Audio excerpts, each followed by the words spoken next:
Bolanda biso na Happy Box TV. Ça veut dire décodeur Oyo. Ils ont la chaîne Nyons tout le monde entier, surtout en Afrique. Happy Box TV, plus de 400 chaînes. La télévision autre. Bon, réaction nangai ezali. Bon, tout d'abord, na bato ba voter wera, monité que na wera. Na bato ba voter ba onyos ba zabazoba parce que wera sorozo ko ba français te siko okoma député po oteya maswana o édiquer bango nini. Oyebolo ba français te siko. Parce que wera mai bolo ba français te ba sumsu babi asala ngona ba G. Eza solo te. Te na ba GT. Wera pona ba critiquons la paix, ozoko loba to lo ba critiquons la haine. Non la paix. Sikoyo ero comme député pour o édiquer mas nanini. En tout cas na Congo pena soki so komi bodon c'est que Congo ngonyo se comme nango ya bazo bakaka. Ako ma député pour lobela peuple. En lobela peuple nini parce que bango bazo lia mais peuple azo kufa nzala. Ba otala mabumu na bango. Bazo boma batu. Toyebi masolo tu wera mtaboma mondabi. Toyebi yango toyebi masolo. Oh mais comment? Wera mtaboma mondabi toyebi masolo tu wana. Bachela e poison.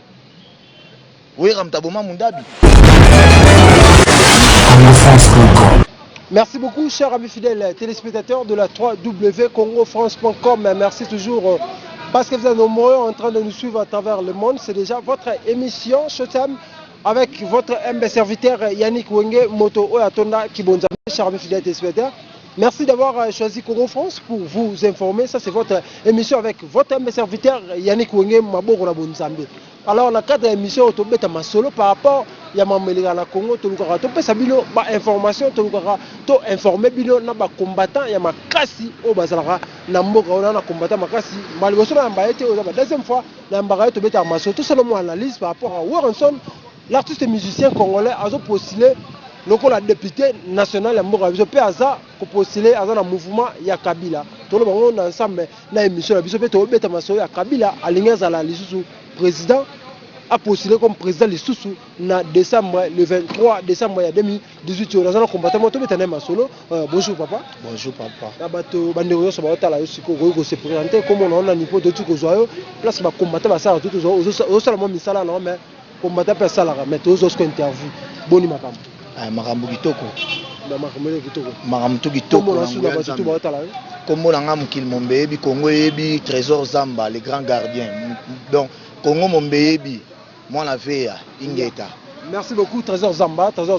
Où on s'en a postulé comme député à ce mouvement là moko kala mingité le 23 à Zuzala.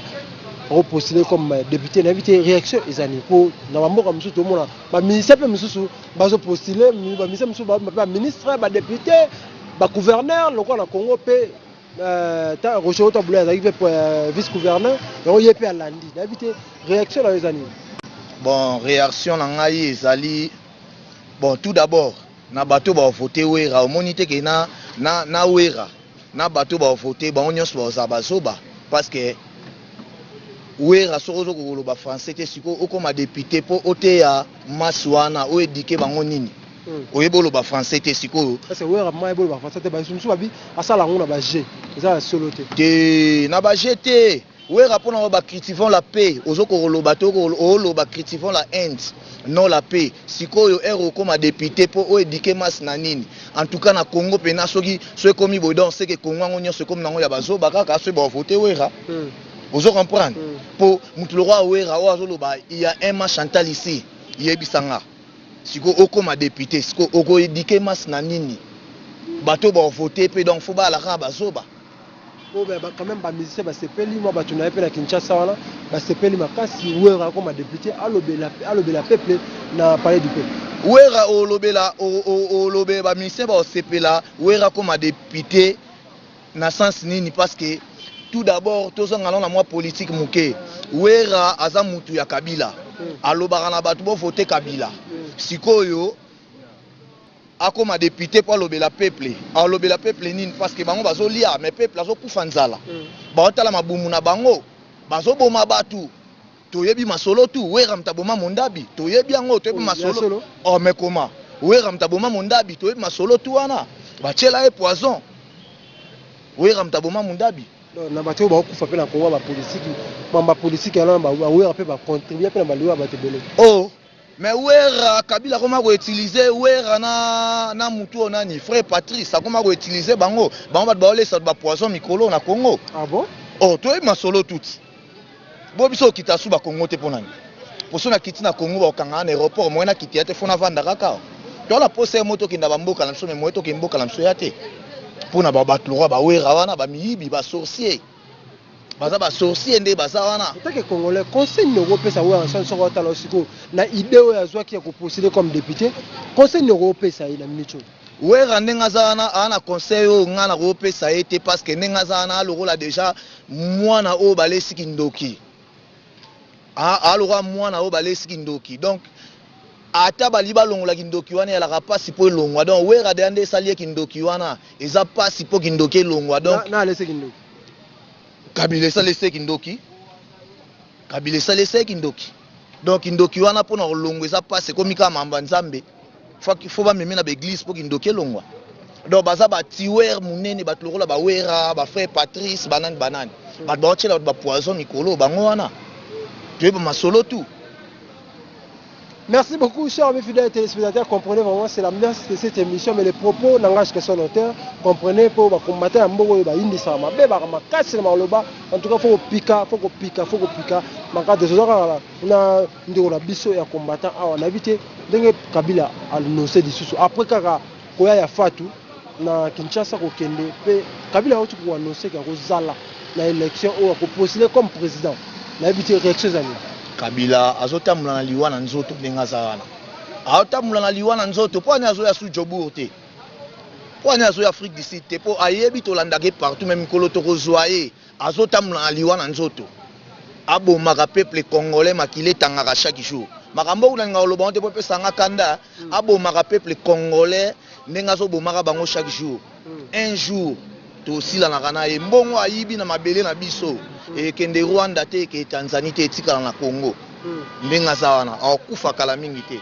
Tomoni na prison moko boye na Bosani province ba prisonnier ba kufi na nzala plus de 200 prisonniers oyo ba kufi ba liaka te na prison na mbo biloko lia les arrêtés ba congolais ba kufi réaction na zani état que congolais okolo bani pour mais esalanga mabe parce que peuple congolais ko kufa te pona nzala mboka na biso ya mboka moko o Mobutu alobaka mboka wana eza to loba nini ezali lokola comment on appelle ça mboka wana Congo eza lokola paradis tokozanga keloko kolia te mutu lokola prisonnier ba sud-africain ba yebi ke Congo ya la danger tinde to alaka ba yebi ke Congo eza danger ba cobalt banini ba biloko ba selaka ba téléphone eutaka na Congo mais ba yoka ke peuple congolais souffrir na nzala basekaka biso mabe baloba memboka na bino diamezala kuna me bino boyo osalaka nini aboyo olukaka nini toyo lukeloko te tozokima Kabila tozokima nde Kabila poso boma batu na ebité na niveau mukete ozo comprendre mais tout roi okufa Congo eza kimbangu azokufa deux fois te merci ko la micho Fatou aye ko sala nini procureur général à CPI na Kinshasa aye ko sala nini na Kabila bakutani basola kini po ba filma kité selon yo ko boule Fatou aye ko sala nini visite na kini na Kinshasa akesani na kezwa mbongo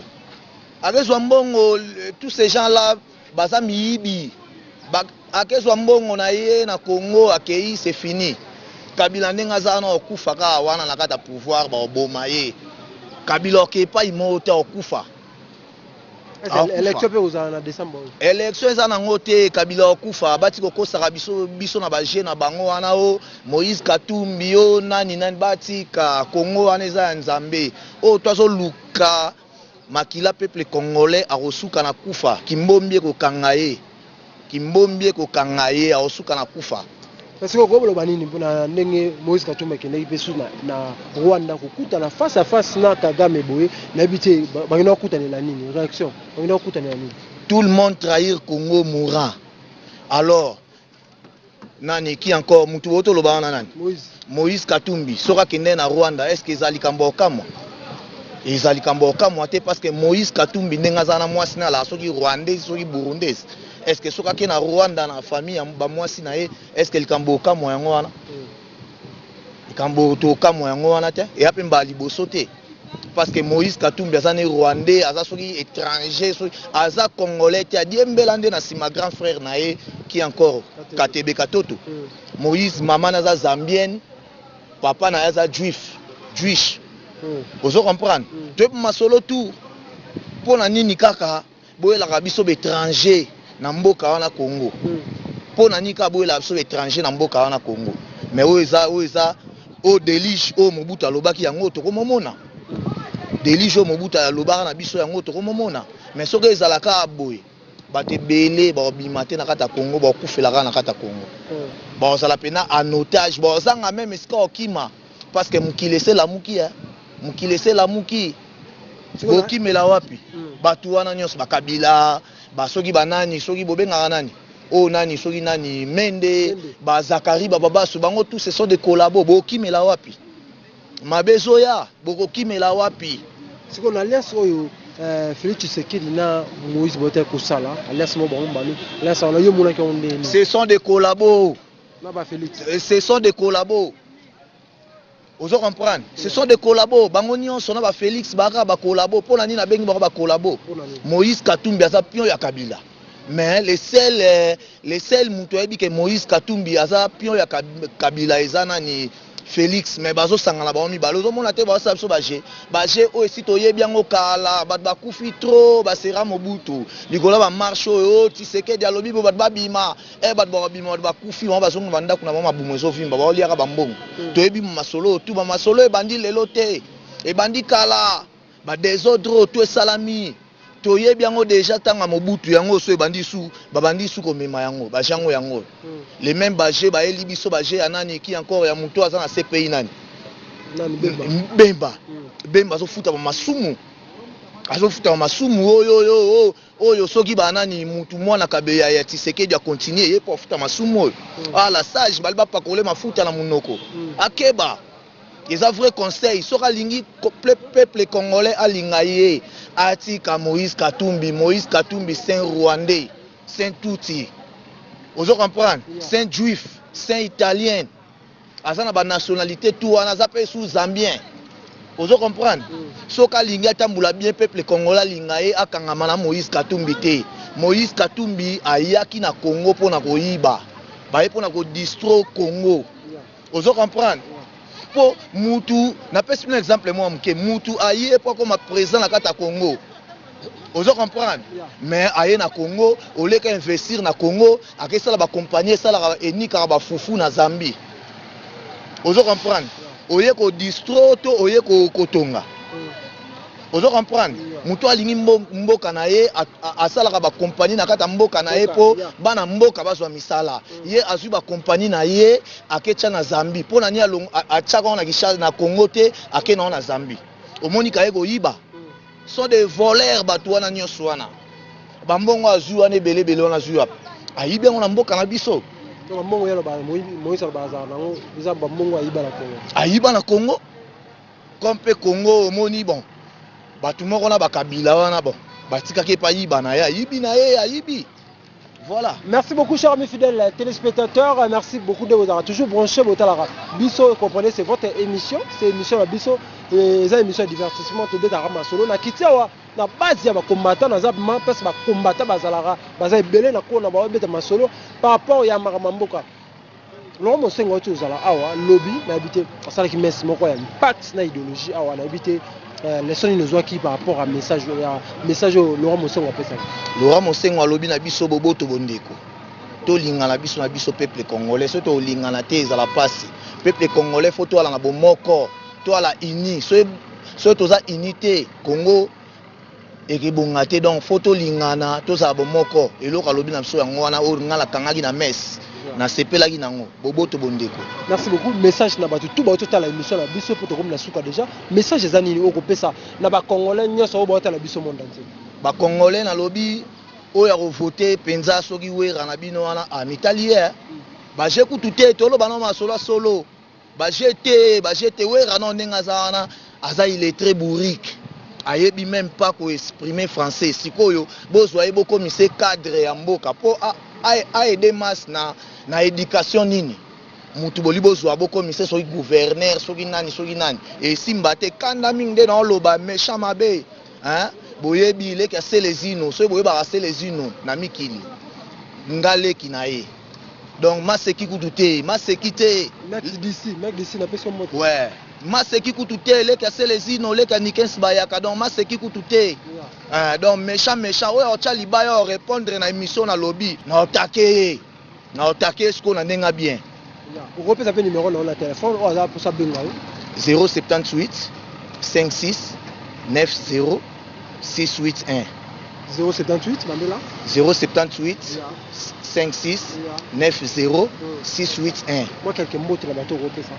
Mbote kuteza te po méchant kaka déjà po méchant zali déjà méchant oyo répondre mabe na idéologie oyo na finge mambo salité na caméra na ozong sele mambo salité.